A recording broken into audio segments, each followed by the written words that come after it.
sommes le vendredi 5 mai 2017. Très heureuse de vous retrouver sur 8 Mont-Blanc. C'est l'heure du journal. Voici les titres.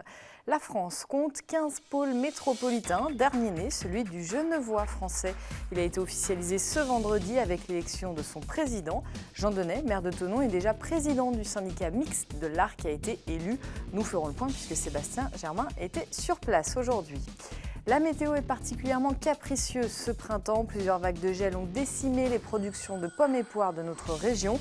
Certains agriculteurs ont perdu la totalité de leurs parcelles. D'autres ont pu sauver quelques hectares en les protégeant du froid. Reportage en Combe de Savoie.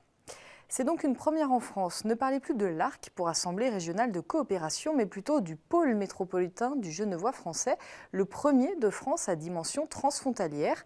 La nouvelle entité est officielle depuis ce vendredi et l'élection de son président.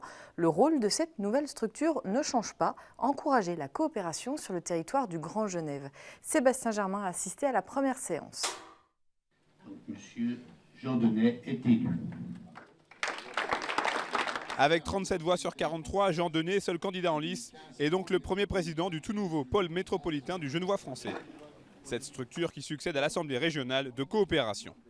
Et pour le maire de Thonon-les-Bains, il s'agit là d'un choix qui s'inscrit dans la continuité. Depuis 3 ans, beaucoup de travail a été fait. Aujourd'hui, la création du pôle métropolitain, c'est le fruit d'un travail intense, de procédures extrêmement compliquées. Donc c'est une satisfaction pour l'ensemble du comité.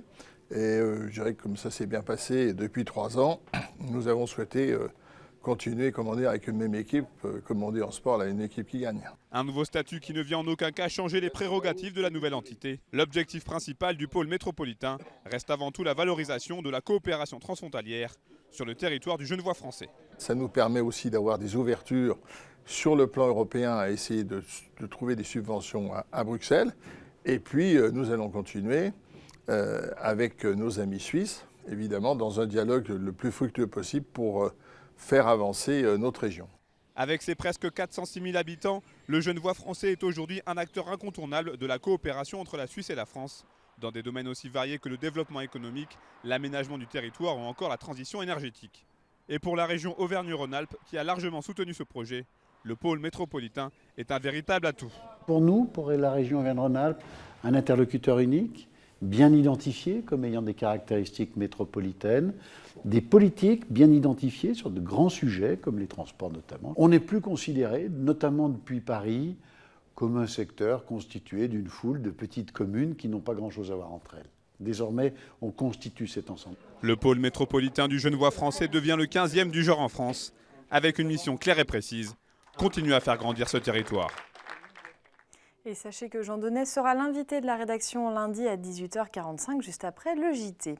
On reste dans le Genevois pour notre rubrique hebdomadaire Regarde ailleurs. Cette semaine, nous vous proposons un reportage de nos confrères de Léman Bleu.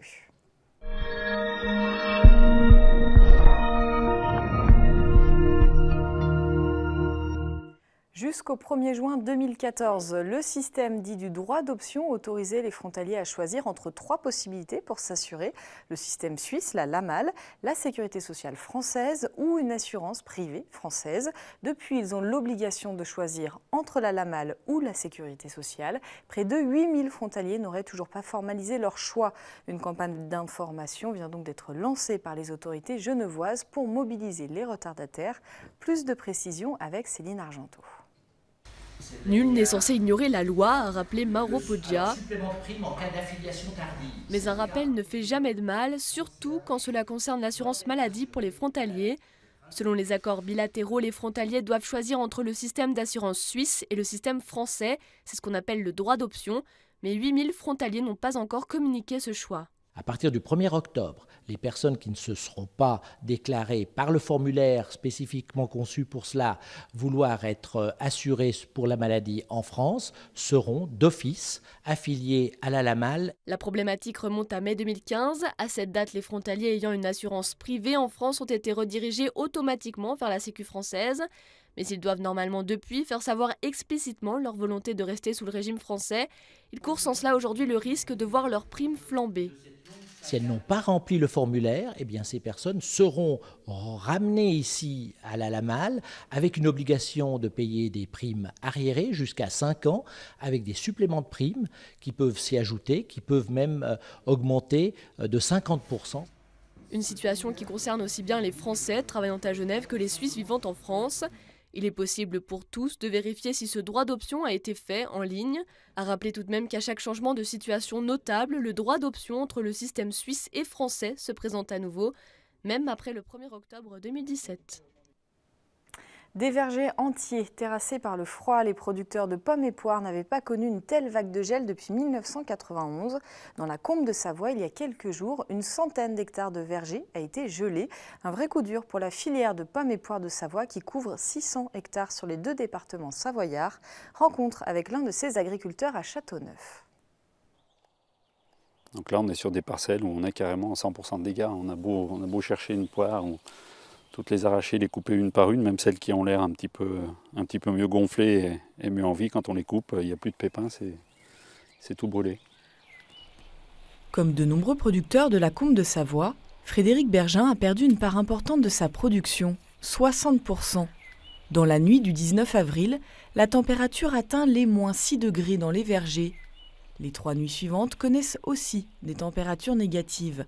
En 4 jours, la moitié de la production de pommes et poires des Pays de Savoie a gelé. On a la taille, on a commencé un petit peu à tout ce qui était protection phytosanitaire de l'arbre. Et du jour au lendemain, ou une journée, on voit qu'on perd toute la récolte, donc c'est quand même pas plaisant pour nous. Et à savoir que derrière, il y a quand même nos salariés et toutes les personnes qui travaillent chez nous dans l'entreprise. Et des études donc ont été faites et on s'est aperçu que le risque était tellement important en arboriculture qu'en fait, il n'y a aucun assureur qui y est allé et qui a voulu prendre le risque. Donc on se retrouve orphelin aujourd'hui d'assurance, ce qui fait qu'on peut compter sur personne à part décision de l'État qui voudrait mettre en route ce qu'on appelle les calamités agricoles. Dans cette entreprise, ce sont 20 postes équivalents temps plein qui sont impactés. Le producteur mise sur les parcelles équipées contre le gel pour sauver sa saison. Un quart de ces 37 hectares est intact. Ici, des chaufferettes ont permis de réchauffer les arbres pendant la nuit. Là, c'est le système d'irrigation qui a protégé les fruits du froid. Dès qu'on voit qu'il va commencer à geler, on met en route de l'arrosage. Si vous regardez un petit peu sur les lignes, vous voyez ici, il y a des petits arroseurs là. C'est ces petits tourniquets noirs qu'on aperçoit. Et en fait, le principe, c'est d'amener de l'eau en permanence. Et on va former une pellicule de glace autour de l'arbre et qui en fait va protéger, va empêcher de descendre la température à l'intérieur de l'arbre. Et si on coupe les fruits, on voit qu'ils sont tous sauvés, ils sont tous verts, quoi. Ils ont grossi, d'ailleurs ils sont beaucoup plus gros que ce qu'on a pu voir avant. Et ici on voit le cœur, il est vert, il n'y a pas de marron, il n'y a pas un fruit qui est abîmé. Toutes les années, même sans être sur une année de grand gel, on a toujours un petit peu de gel. Et on n'a jamais eu de dégâts comme ça. Et c'est vrai que c'est un investissement, mais qui est rentable les années où on a du gel. La collecte des fruits débutera fin août.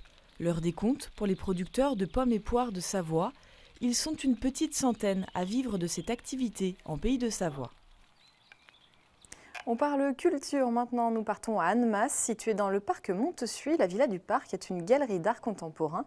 Elle propose en ce moment une exposition pour le moins atypique. Ce sont plus de 22 artistes de tout horizon qui exposent leur œuvre sur le thème de la montagne et de ses paysages. L'exposition est accessible à tous et a vocation à faire réagir, réfléchir et parfois même sourire, petits et grands. Petite visite avec Guillaume Lesquer. Bienvenue à la Villa du Parc d'Annemasse. Dans ce centre d'art contemporain, l'Everest est une bobine de cuivre de 8848 mètres de long. On installe des douches sur de beaux paysages et des mots sont gravés à même le mur. Toutes ces œuvres ont pourtant un point commun, la montagne. L'idée, c'était vraiment de ne pas rester dans une vision très traditionnelle, seulement esthétique, de la beauté des sommets, mais vraiment que chaque œuvre questionne un point de vue, l'idée du touriste, l'idée de l'alpiniste, comment les gens voient ce territoire de leur propre point de vue. En ce sens-là, l'idée, c'est pas de voir des choses qui sont belles, mais que chaque œuvre pose question en fait sur quel est ce paysage qu'on traverse. L'exposition Première étoile, dernier flocon retrace sur 2 étages les paradoxes de la montagne et de son exploitation. La vingtaine d'artistes abordent le tourisme de masse, mais aussi la pollution et le désir d'exploration insatiable de l'homme.